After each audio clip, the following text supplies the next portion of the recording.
conflito aqui, tá? Conflito com sono. Bom, eu quero hoje, o meu tema aqui é o exercício do aconselhamento bíblico como um chamado obediente, necessário e inevitável para a igreja. Então, a gente vai caminhar um pouquinho aqui, basicamente em 3 momentos, tá? Eu quero falar um pouco de história para você. Por que nós estamos falando de aconselhamento bíblico hoje, aqui em Brasília, na IP Redenção? Como é que as coisas chegaram até aqui? Claro que é um dado histórico bem básico, né, porque não tem como a gente aprofundar na história. E depois eu quero dar algumas razões bíblicas e teológicas para que a gente viva o contexto do aconselhamento bíblico na igreja, tá bom? Então eu quero que, por favor, você abra a sua Bíblia comigo. Deixa eu só abrir meu material aqui. Só um minuto. Hebreus não. Deixa eu pegar outro texto aqui. 1 Tessalonicenses, por favor, abre comigo a sua Bíblia.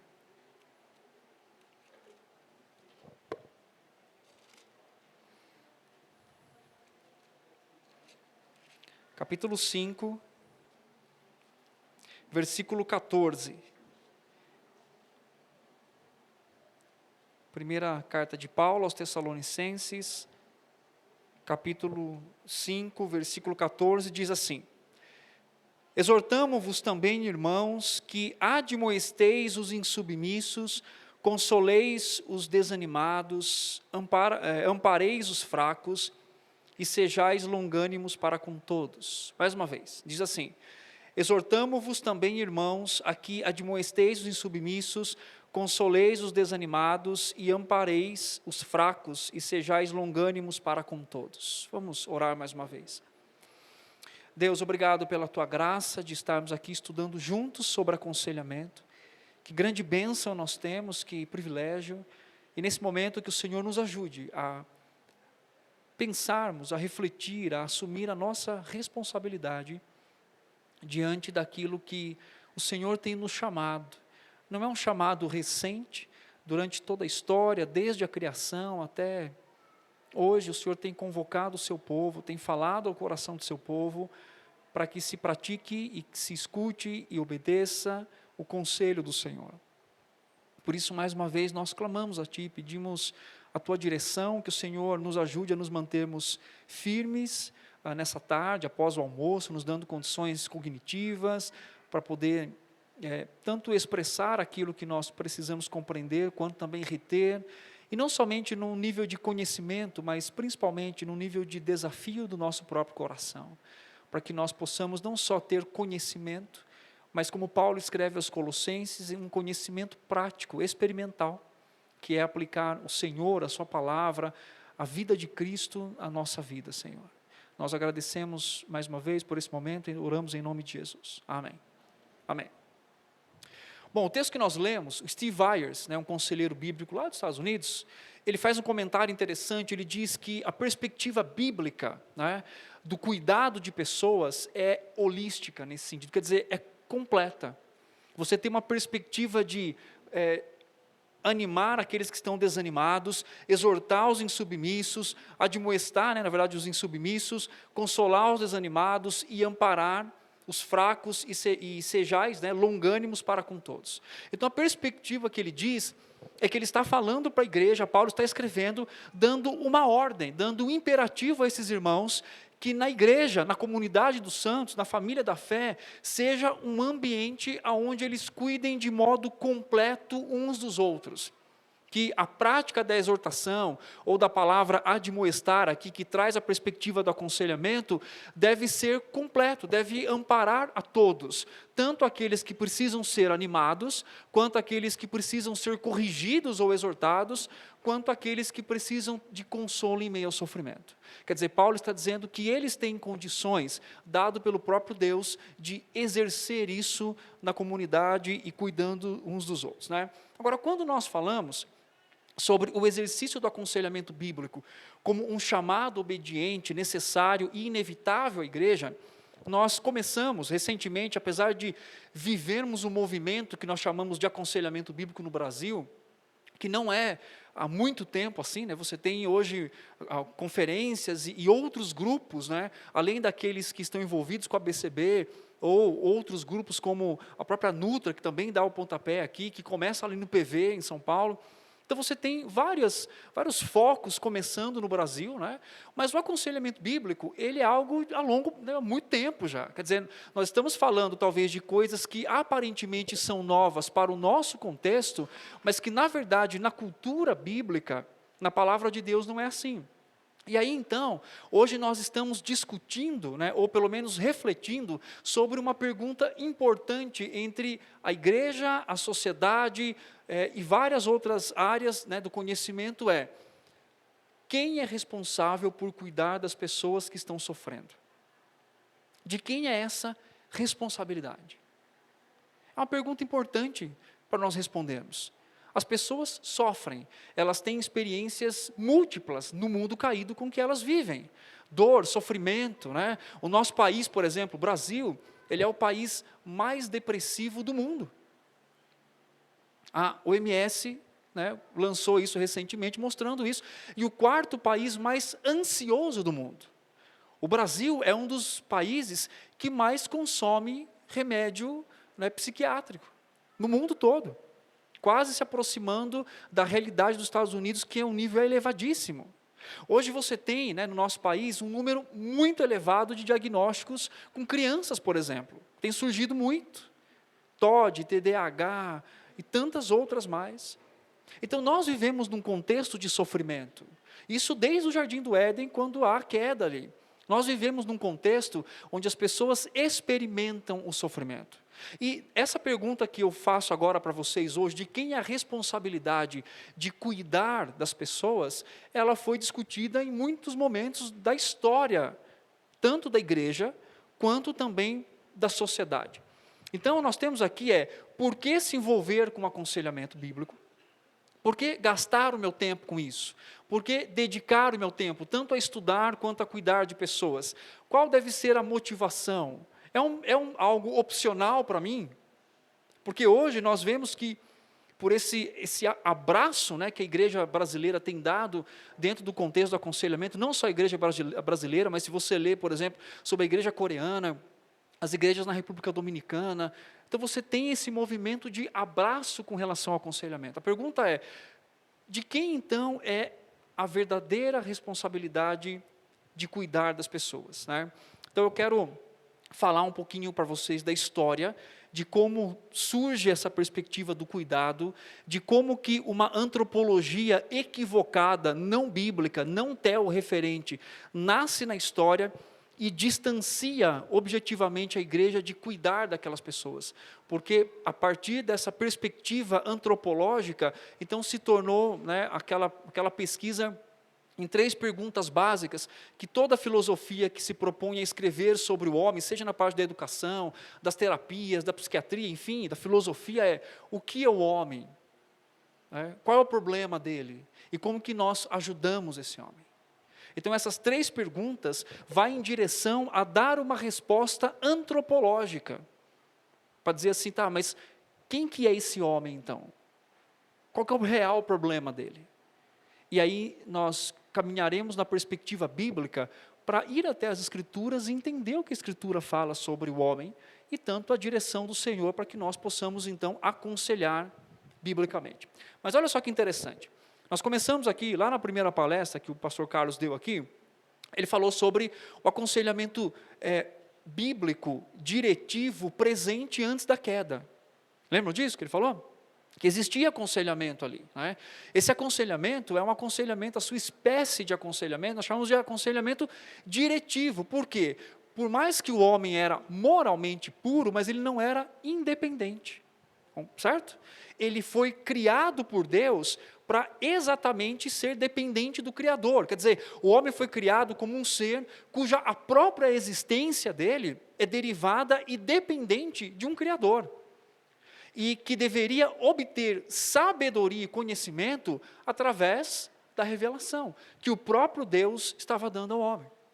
Então, a presença do cuidado de pessoas, né, no sentido aqui diretivo, pós-queda, fica mais corretivo, porque agora você não tem só alguém que precisa de uma instrução, você tem alguém que precisa de uma correção.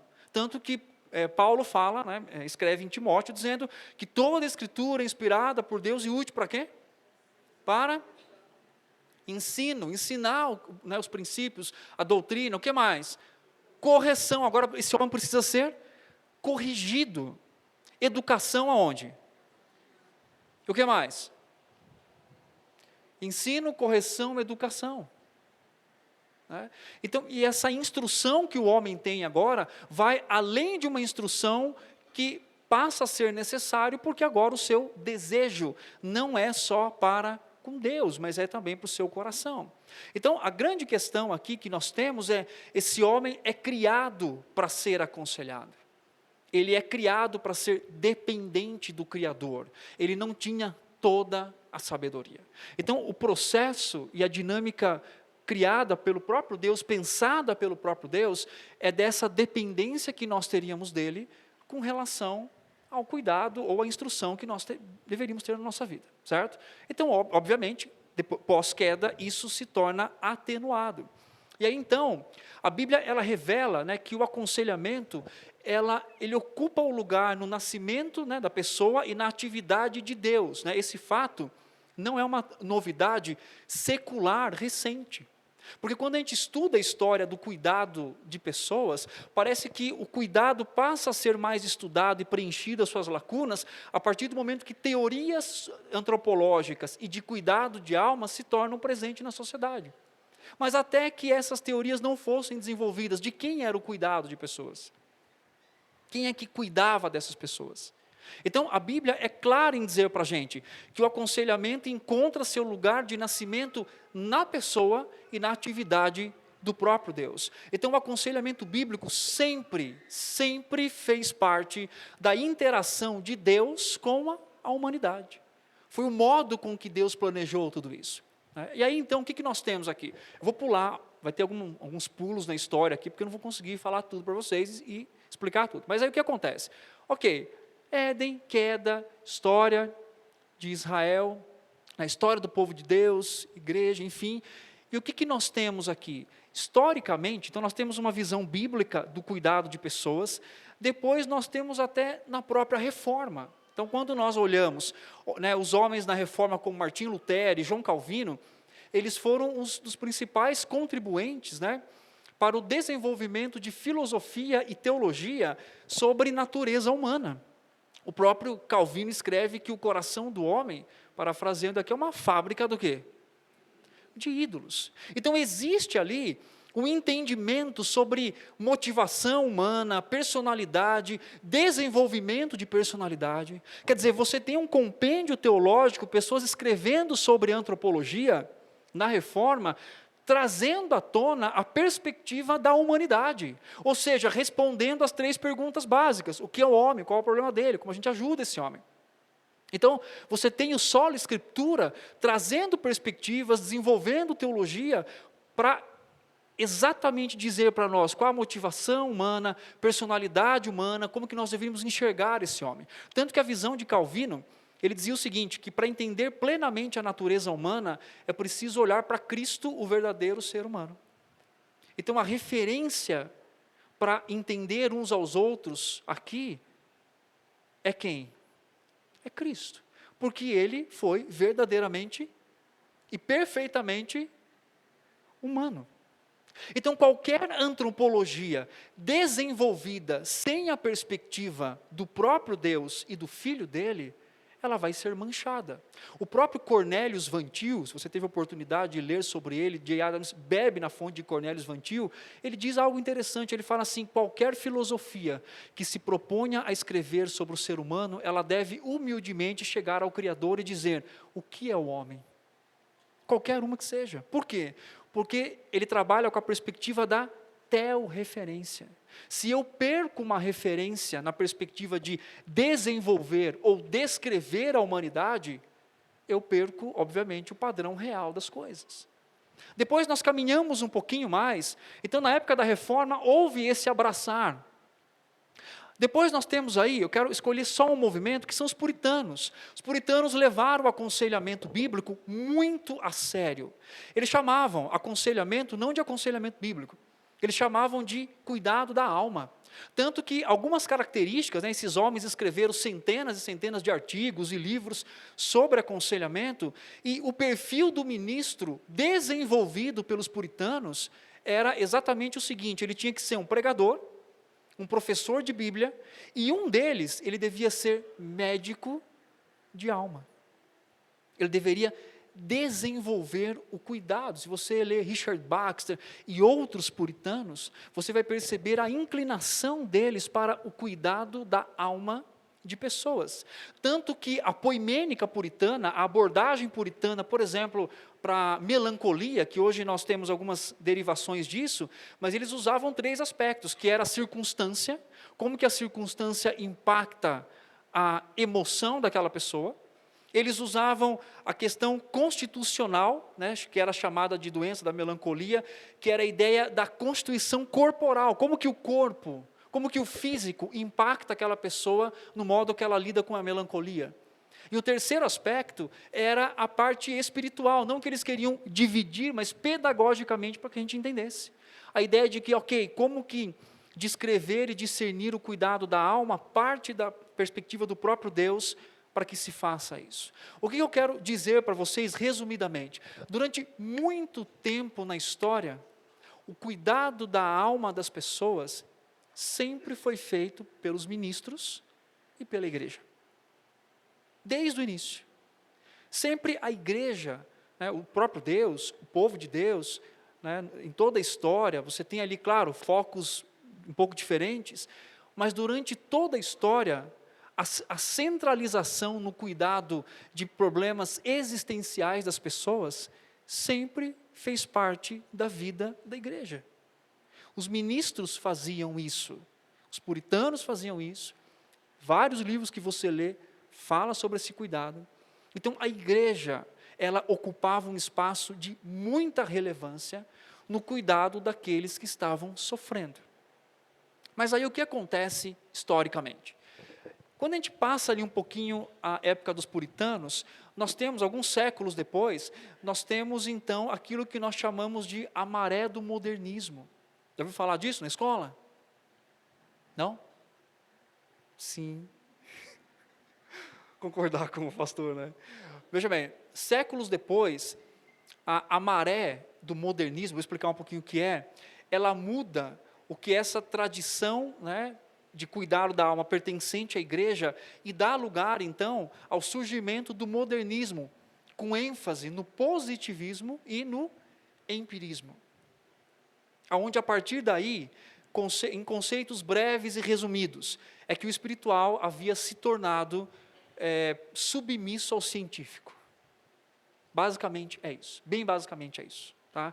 E isso, então, reformula a ortodoxia profundamente, para que principalmente teóricos comecem a escrever num campo que pertence à igreja e à Bíblia, que é sobre antropologia. Então, a partir do século XVII, o que começa a acontecer? Começa a se levantar várias teorias para, em contradição com a verdade criacional do homem, para responder as 3 perguntas que é a base até hoje. O que é o homem, certo? Qual é o problema dele? E como que a gente faz o quê? Ajuda esse homem. E aqui então nós temos algumas pessoas escrevendo, né, teóricos escrevendo, e ele reformula. Então, do movimento do modernismo nasce então a tentativa, né, de explicar e de conceituar e de cuidar da alma humana. E aqui se começa um movimento fortíssimo de perder aquilo que Cornelius Van Til diz sobre teorreferência. Nós não temos mais a referência do divino para explicar o humano. Nós começamos a observar este homem, nós começamos a colocar esse homem em investigação, sem levar em consideração que a existência desse homem é criacional. Mas ele então é resultado da evolução. Então, se você for em todos os teóricos da área terapêutica, todos eles são evolucionistas. Rogers, Freud, Skinner, behaviorismo de uma forma geral, todas elas levam em consideração que a base, que esse homem é um ser evoluído, ele é um animal. Alguns com maior ênfase nisso, como Freud, outros menos, mas ainda assim não é alguém que tem imagem e semelhança de Deus. E aí então se começa a escrever, né? Você tem Freud escrevendo grandemente, falando sobre id, ego e superego, o que é o homem, a parte animalesca, a parte moral desse homem, como que equilibra tudo isso.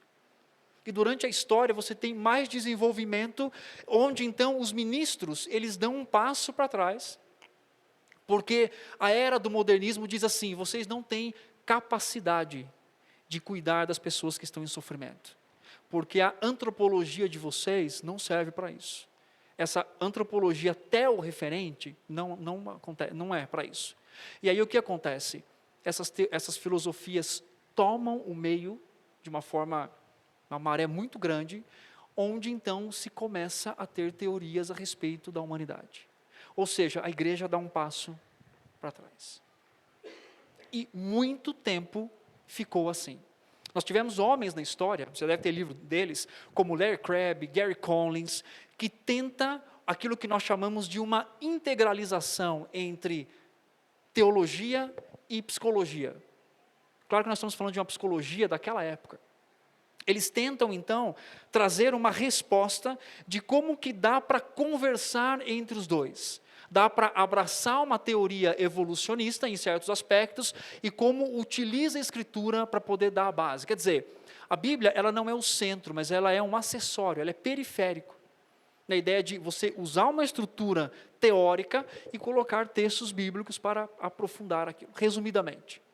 Só que o que acontece? Esse tipo de abordagem, apesar de ser muito quisto pelas pessoas, elas não traz a verdadeira resposta sobre a humanidade. Porque ainda continua batendo em questões basilares. Porque qual que é a ideia de qualquer conselheiro? Quando eu falo conselheiro, pode ser ele cristão ou não. O aconselhamento, a prática de um aconselhamento, ela sempre vai ser dirigida na perspectiva do seu teórico.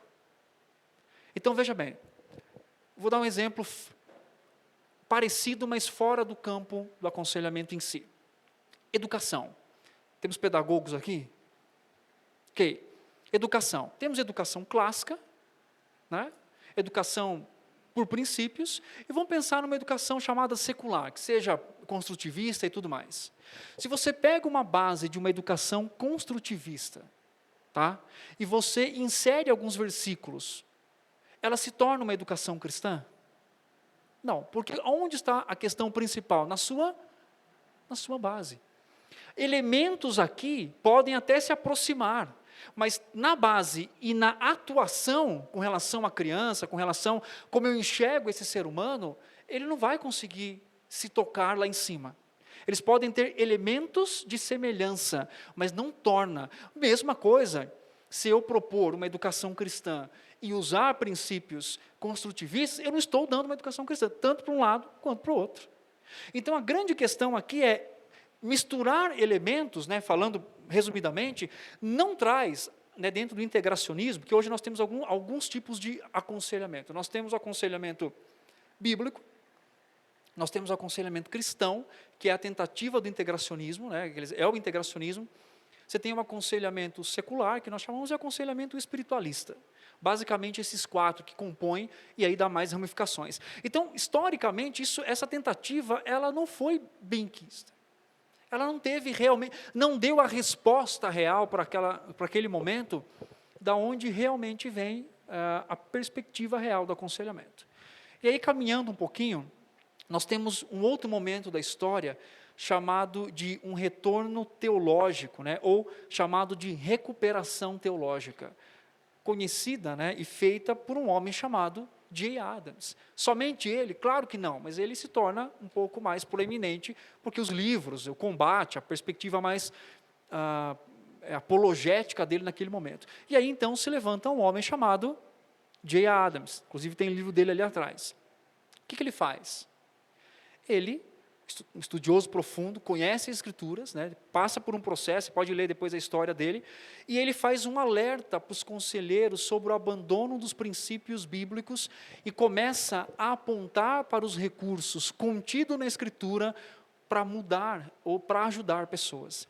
Ele elabora uma abordagem bíblica ao aconselhamento, funda uma organização que nós conhecemos hoje como CCF, mas também teve outros envolvimentos, e aqui então nós temos uma retomada na abordagem do aconselhamento bíblico. Dentro da história do aconselhamento, esses dias eu estava conversando com o Steve Vyers, lá dos Estados Unidos, da Faith, e ele estava fazendo uma entrevista para um trabalho que a gente tinha que fazer, e ele estava conversando e dizendo sobre as fases com que ele entende, inclusive do Heath Lambert, que é o aconselhamento bíblico depois de Adams. Não sei se tem aí, Richard, se tiver, separa o pessoal, mas vale a pena você ler para conhecer um pouco a história do aconselhamento.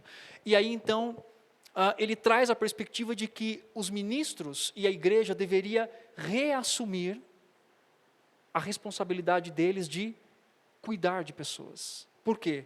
Porque nós terceirizamos. Eu estava assistindo uma palestra de uma psicóloga da USP, na verdade, era na época da pandemia, a gente estava assistindo uma palestra dela, ela é responsável pelo laboratório de psicologia da USP, e ela estava dizendo uma coisa interessante. Ela não é crente, mas ela disse uma coisa interessante. Ela falou assim, o cuidado da alma, e ela usou essa expressão, se tornou tão profissionalizado, e ela falou assim, por que isso?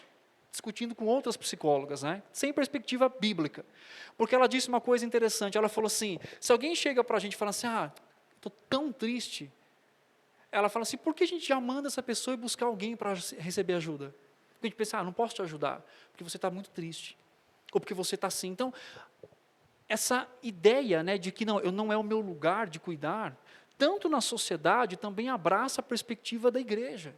Então, a igreja sai de cena por muitos e muitos anos, claro que ficaram pessoas ali cuidando, né, obviamente, né, se findou completamente, mas a igreja sai de cena e dá espaço a filosofias humanistas, né, evolucionistas, para conceituar o homem.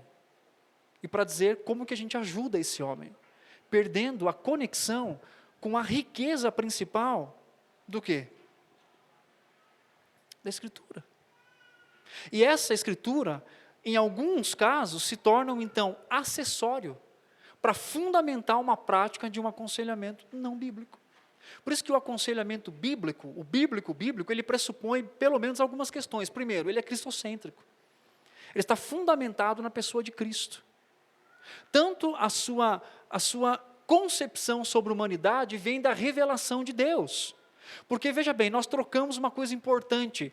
Todas as filosofias, por mais que existam questões de verdade ali e de reflexões sobre a humanidade, nós temos somente uma vertente que realmente é revelada a nós. E é qual? Então, qualquer outro teórico, como Freud, Skinner, Rogers, né, qualquer outro, David Burns, qualquer outro, ele vai desenvolver a perspectiva a partir da ideia de uma observação humana. Vou dizer assim, eu vou explicar quem você é, pela observação, mas existe a limitação, tanto do pecado, quanto da minha própria existência. Então, a grande diferença do aconselhamento aqui para a igreja, é que o que nós temos sobre o homem não é experiência registrada, mas é conteúdo revelado do próprio Deus. Então, Deus está me dizendo, o homem é isso daqui. O problema do homem é isso daqui. E como que ajuda esse homem? É isso daqui. Se você parar para pensar, os 3 questionamentos filosóficos, a teologia bíblica, ou na verdade a teologia reformada responde com grande excelência. Criação, que é o homem? Criação. Qual é o problema dele? Queda. Como que ajuda esse homem? Redenção. O aconselhamento bíblico, ele não é nuda escritura, ele não se isola, mas ele tem a escritura como suficiente para avaliar a perspectiva de que se eu estou ouvindo sobre, por exemplo, tá? Vou dar um exemplo prático. A adolescência, você tem adolescente na sua casa? Difícil ou fácil cuidar do adolescente? Vários pais da igreja chegam lá para mim e fala, ai meu Deus, meu filho está chegando, meu filho tem 9 anos, vai fazer 10 agora. Aí às vezes eu falo de alguma coisa que ele faz, aí o pessoal fala assim, ih, já está chegando a adolescência. Parece que a perspectiva da adolescência é uma perspectiva temida por muitas pessoas, não é assim? Agora, da onde veio isso? Já avaliou biblicamente isso? A perspectiva da adolescência veio de um homem chamado Stanley Hall, em 1907, onde ele conceitua esse período da vida como adolescência. Ele não era um homem crente, teoria evolucionista, ele diz assim, a rebeldia é inata à adolescência, porque está se desligando da geração passada para se opor, para se condicionar a uma próxima geração. Então, trate o adolescente como ele tem que ser, rebelde mesmo. Mas percebe que isso, de alguma forma, descaracterizada, entra na nossa perspectiva? Então, a gente acaba assim, enxergando, a adolescência é tempo de rebeldia. A Bíblia diz que todos somos rebeldes. A Bíblia diz que todos somos inclinados à rebeldia. Criança, jovem, adolescente. Todos somos rebeldes. Mudanças físicas, tudo bem. Só que, biblicamente, mudanças físicas e biológicas, como desenvolvimento cerebral, crescimento, peso, tudo mais, nunca é condição e desculpa para agir pecaminosamente. A Bíblia descreve rebeldia como um ato de um coração caído, que precisa de Cristo. Então percebe que essas coisas nós vamos abraçando e perdendo lugar. Eu estou falando de coisas simples do dia a dia, educação de filhos. Quem fez muito sucesso no Brasil com a educação de filhos?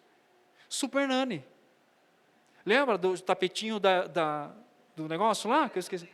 Do pensamento? Né? Isso é o quê? Comportamentalismo. Mas funciona? Em certo aspecto funciona.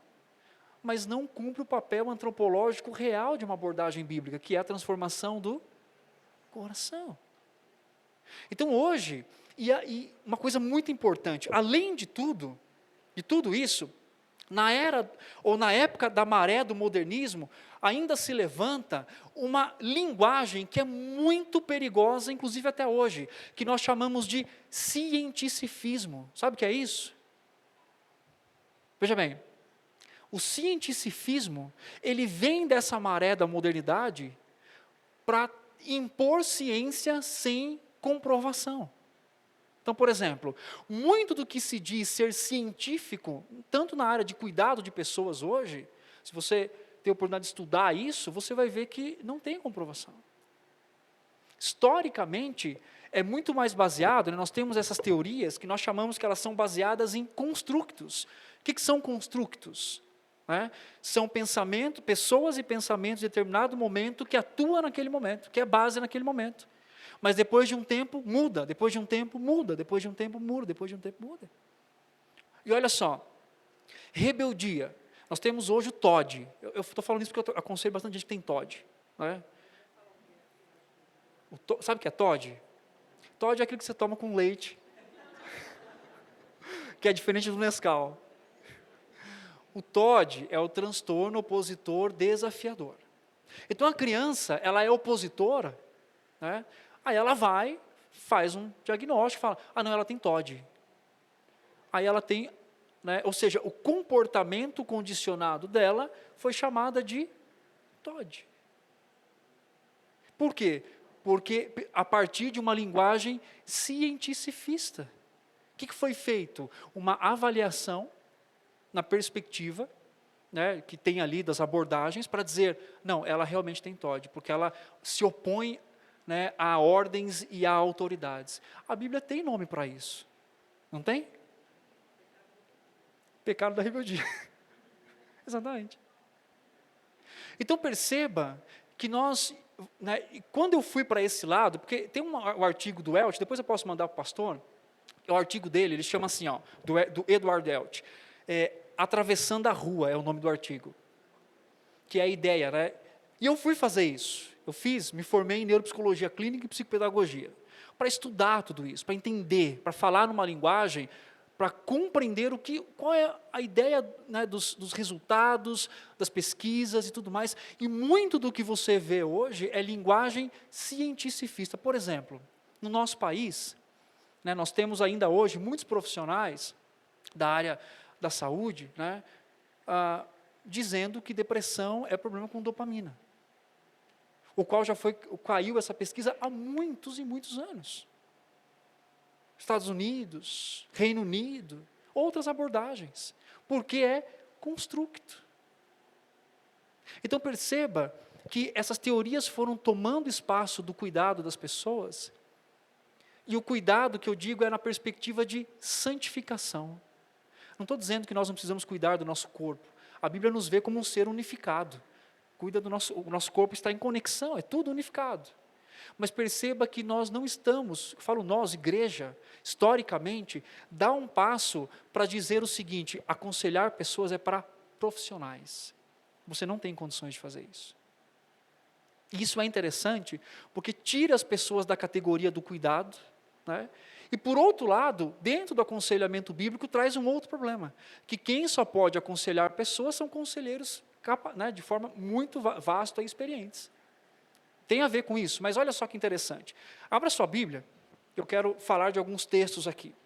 Então perceba, só quero fechar essa parte para concluir uma outra aqui. Então, historicamente, a quem o cuidado pertencia? A quem? A quem? A igreja. Que depois, então, perde isso por um movimento que nasce na era do modernismo e traz teorias para dizer: vocês não são capazes de cuidar, porque a antropologia é essa daqui.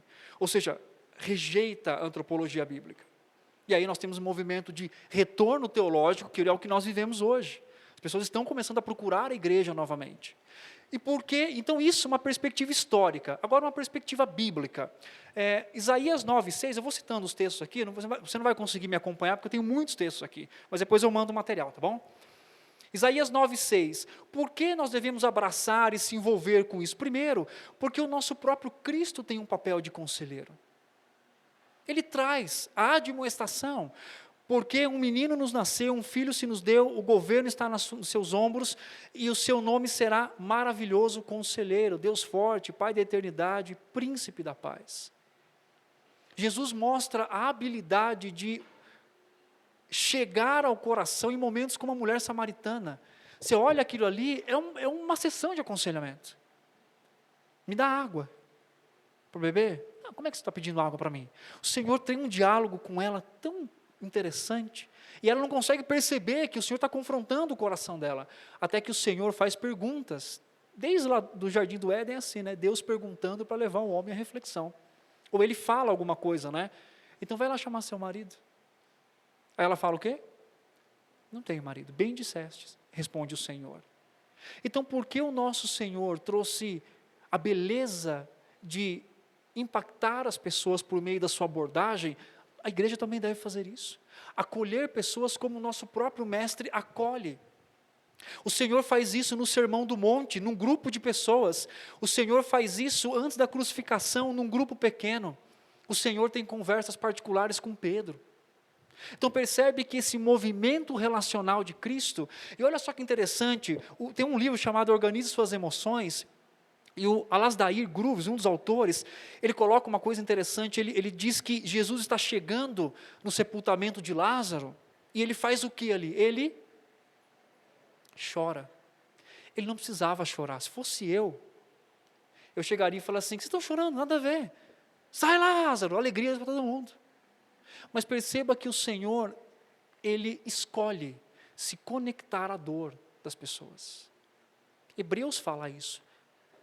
Nós não temos um sumo sacerdote que não possa se compadecer. O ministério pessoal é o compadecer, assim como o nosso Cristo fez, de ir até a pessoa e aconselhá-la e abraçá-la. Um outro aspecto, porque nós precisamos aconselhar, porque os apóstolos faziam isso. Olha só, você tem aqui, por exemplo, assim vocês não são mais estrangeiros e peregrinos, mas cidadãos dos céus, né, e membros da igreja de Deus, versículo 20, Efésios, edificados sobre o fundamento, e aí ele vai transcrevendo, e Pedro fala isso, para que se lembrem da palavra que anteriormente foram ditas pelos santos profetas.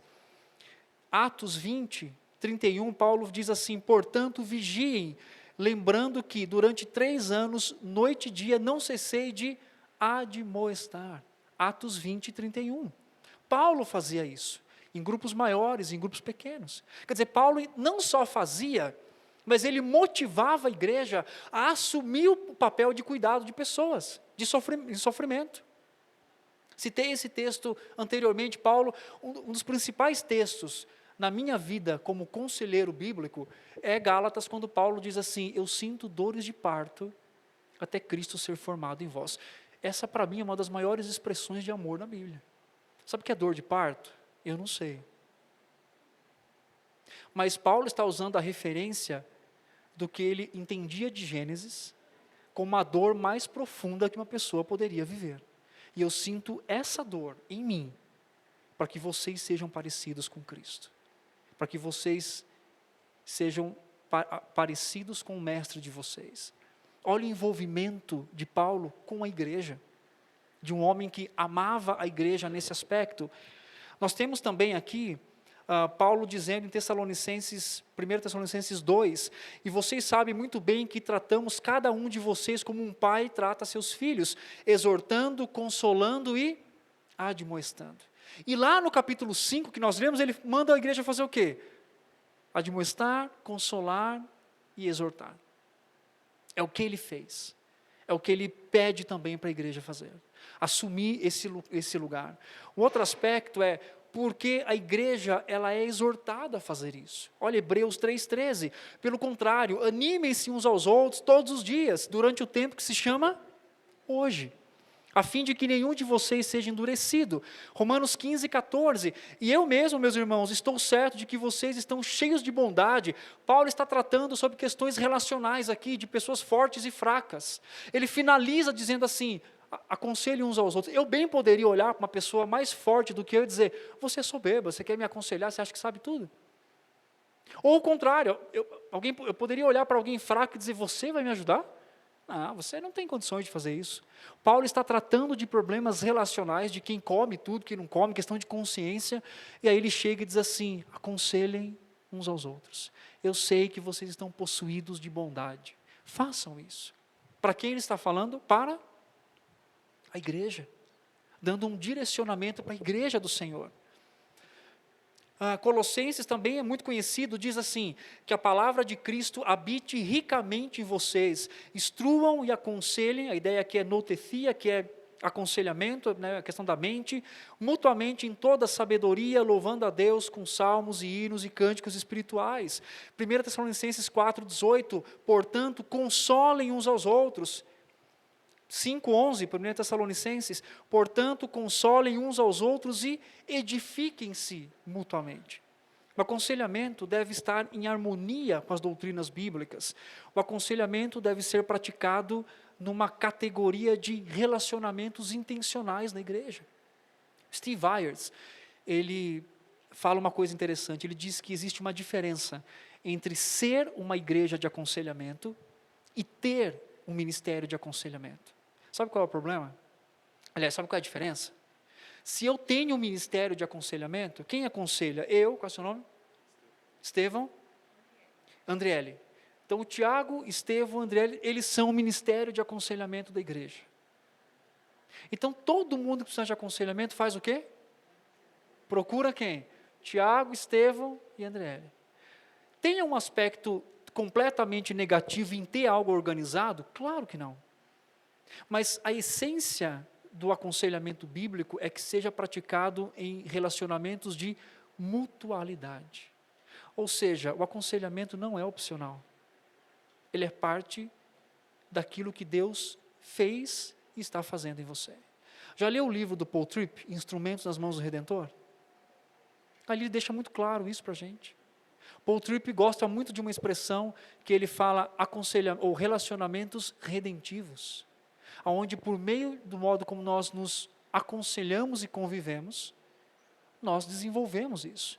Não quer dizer que não possa ter um ministério formal de aconselhamento, mas ele nasce de uma intencionalidade relacional, porque é isso que faz o aconselhamento bíblico ser bíblico. Outra coisa é, o aconselhamento, ele deve considerar essas novas necessidades também. E aí também temos por que aconselhar? Porque o aconselhamento ele cumpre um aspecto da grande comissão. Qual que é o aspecto da grande comissão? Existem, a primeira vez que eu vim para Brasília, na Nacional, eu era lá de Pinheiros, São Paulo, vim para Brasília para pregar numa conferência de missões. E o tema da conferência de missões era como o aconselhamento bíblico e a grande comissão. E aí o subtema era como o aconselhamento bíblico cumpre a grande comissão. Né? E foi muito rico estudar esse texto, e não tem muita coisa escrita em português, alguns capítulos de uns livros, mas você vai tendo perspectiva de que isso também é algo que a igreja se torna mais evangelizadora, quando ela abre espaço para que os problemas sejam tratados no contexto de comunidade. Se você conhecer a igreja do Steve Byers, lá nos Estados Unidos, é uma das igrejas que mais evangeliza. E ele conta isso em alguns livros, em conversas, de que o crescimento numérico, falando números, foi tão grande, e não só pelos números, mas pelo fato da igreja ser relevante na comunidade. Então, por exemplo, a igreja dele tem uma parceria com o Estado, de quem precisa cumprir aqueles serviços sociais, que cumpre pena, faz na igreja dele. Ele tem um lar de idosos, uma parceria. Sabe o que ele tem lá? Um trabalho com adolescentes que engravidam nessa época. Acabam sendo mães adolescentes. Então, a igreja se torna participativa na comunidade em discussões importantes. E nós estamos vivendo isso o tempo todo. É burnout, é depressão, é ansiedade. Vivemos num país mais depressivo do mundo, no país mais ansioso do mundo. E qual que é a resposta bíblica para corações aflitos? É a igreja que dá isso, por meio da palavra. Se torna relevante. Né? Se torna que responde, dá respostas para a sociedade. Também o aconselhamento, ele é necessário porque a igreja deve se envolver com isso, porque todos fomos chamados para sermos conselheiros. Então você não pode dizer assim, aconselhamento não é para mim, é para você, você é crente. É ou não é? Ih, não respondeu? Mais ou menos, pastor. Sim. E é interessante, indo para a parte final aqui, historicamente, numa avaliação de alguns estudiosos e teóricos, nós estamos hoje numa terceira geração de conselheiros bíblicos. Primeira geração, naquela década de 70, com Jay Adams, bebendo em outras fontes, depois evoluindo isso, e hoje com autores como Lou Priolo e tantos outros que nós temos aqui. E eu fico muito feliz, porque eu sou um apaixonado por aconselhamento. Eu trabalho com aconselhamento há 12 anos. E foi bem no meu início do ministério, o que norteou muita coisa na minha vida. Então, eu tenho me dedicado a isso, né? E o que eu gosto muito quando eu leio história, os recursos que nós temos hoje dentro da área de aconselhamento bíblico. Então, hoje, além da igreja ter sido chamada para isso, então é uma responsabilidade de quem? Da igreja. E quem é a igreja? Você e eu.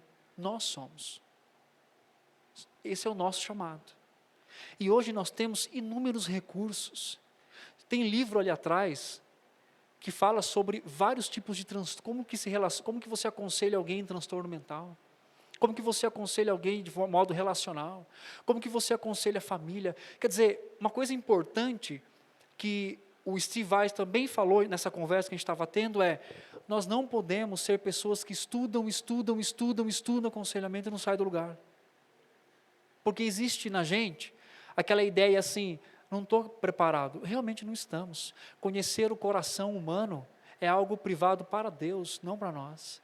Mas Ele nos usa como instrumentos em suas mãos. Então, se você se sente despreparado, graças a Deus por isso, melhor assim do que se sentir autossuficiente. Mas Deus pode usar você para aconselhar e crescer junto com irmãos em Cristo. Deus pode usar você para dar respostas a corações aflitos. Eu tenho tido uma boa experiência na Nacional, de que quase todo dia eu recebo mensagem de membros da igreja, dizendo, olha, eu conheço alguém que não é crente quer ajuda. Você pode ajudar? Eu falei, claro que eu posso. Claro que nós podemos ajudar. Por quê? Porque é para isso que nós estamos aqui. Ah, mas é um negócio cabuloso. As pessoas ouvem vozes. Eu falei, dá um jeito. Hã? Vou ouvir com ela. Teve uma vez que eu estava atendendo uma pessoa, só para... Quando as pessoas, eu faço um questionário antes, né? E quando as pessoas são mais problemáticas, quando elas são mais perigosas no atendimento, eu tenho um esquema na minha sala que eu fico mais perto da porta, né? Não, eu estou falando sério. Não sei, porque vai que a pessoa entra lá, né? Eu atendi uma pessoa na correria uma vez, não deu para ela perguntar qual era o problema dela, né? Aí eu sentei aqui à parede, eu estava aqui, né? Tinha um sofazinho, não estava lá, ela estava, não tinha, ou seja, não tinha para onde eu correr. Daí eu perguntei assim, qual é o seu problema? Né? Ela falou assim, escuto vozes. Eu falei, pode ser uma questão orgânica, enfim, tem vários fatores que podem fazer com que a pessoa escute vozes, né? Eu falei, mas o que elas falam? Para eu matar pessoas. Aí eu falei assim, a próxima pergunta, eu já parei ali, o aconselhamento acabou ali, para mim. Aí eu falei assim, elas estão falando agora? Não, porque eu não sei, vai que ela está falando. E aí ele falou assim, agora não. Eu falei, tá quente hoje, né? Vamos sentar mais perto da porta ali? Não, porque estava quente mesmo, né? Mas vai que o cara pula em cima de mim e fala... Aí ele me disse assim, é porque na minha mente funciona assim, um instinto de sobrevivência. Ou eu mato ou eu morro. Eu falei, pesado esse negócio, né? Agora, há condições de aconselharmos pessoas assim? Há condições. Há condições de aconselharmos. Claro que precisamos, às vezes, de uma ajuda, de uma avaliação médica. O aconselhamento não nega isso. O aconselhamento bem aculturado e bíblico, ele vai considerar essas questões, mas ele vai entender que tudo que é apresentado a ele, ou a nós, a respeito da humanidade, deve passar necessariamente pelo crivo das Escrituras. Não é uma questão de negar, é uma questão de prioridade. Eu tenho um Deus que falou para mim quem eu sou, qual é o meu problema, e como que eu posso ser ajudado. Então, todos os elementos que nós colocamos aqui sobre a necessidade da participação da igreja, traz benefícios para o nosso coração e traz também a perspectiva de crescer nessa habilidade para que nós honremos ao nosso Deus. Meus irmãos, o plano divino para a santificação progressiva é que nós vivamos isso em mutualidade. Tem um livro muito bom ali atrás chamado Como Criar uma Cultura de Cuidado na Igreja, do J.L. Johnson.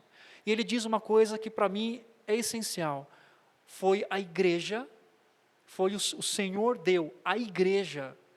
A igreja é a única instituição reconhecida divinamente para cuidar daqueles que sofrem. Na perspectiva redentiva. Somente a igreja. Então, deixar de fazer isso é deixar de viver, como Paul Tripp diz, o excelente plano do próprio Deus, de relacionamentos que crescem para a glória do nosso Senhor. Então, eu incentivo você, seja um estudante cabal das Escrituras, de livros, leia 20, 30 livros, mas não fique só na leitura, não fique só nos cursos. Coloque-se como alguém que está em crescimento nas mãos daquele que pode usá-lo para ajudar aqueles que necessitam de ajuda. Nós temos a resposta para corações aflitos, a palavra de Deus, o Evangelho de Cristo. Nós não podemos perder mais tempo com isso. Nós não podemos delegar, nós não podemos terceirizar. Nós não podemos deixar de lado a urgência que a igreja deve ter em assumir o cuidado de pessoas que sofrem, porque nós, igreja, a nós foi dado isso. E que Deus rompa o seu coração intensamente, para que você saia dessa conferência, não só sabendo 3 passos, 4 passos, 5 passos de alguma coisa, história de alguma coisa, mas que você saia com o coração fervendo para dizer assim, Deus, usa-me na minha limitação, porque eu quero ser usado pelo Senhor. E essa é a vontade dEle para a sua vida. Essa é a vontade de Deus para a sua vida. Amém?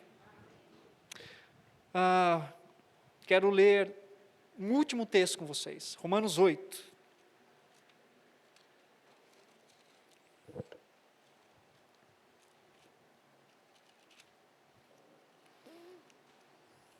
Romanos capítulo 8, verso 28 e 29, um texto muito conhecido por nós. Sabemos que todas as coisas cooperam para o bem daqueles que são chamados segundo o seu propósito. Portanto, os que de antemão conheceu, também os predestinou para serem o quê? A imagem de quem? O Paul Tripp diz uma coisa que me encanta demais. Ele fala assim que Deus não quer recalchutar a gente. Deus quer transformar a gente. E para mim, o maior plano, sabe aquela ideia? Deus tem um plano na sua vida, qual é? Não sei. Né?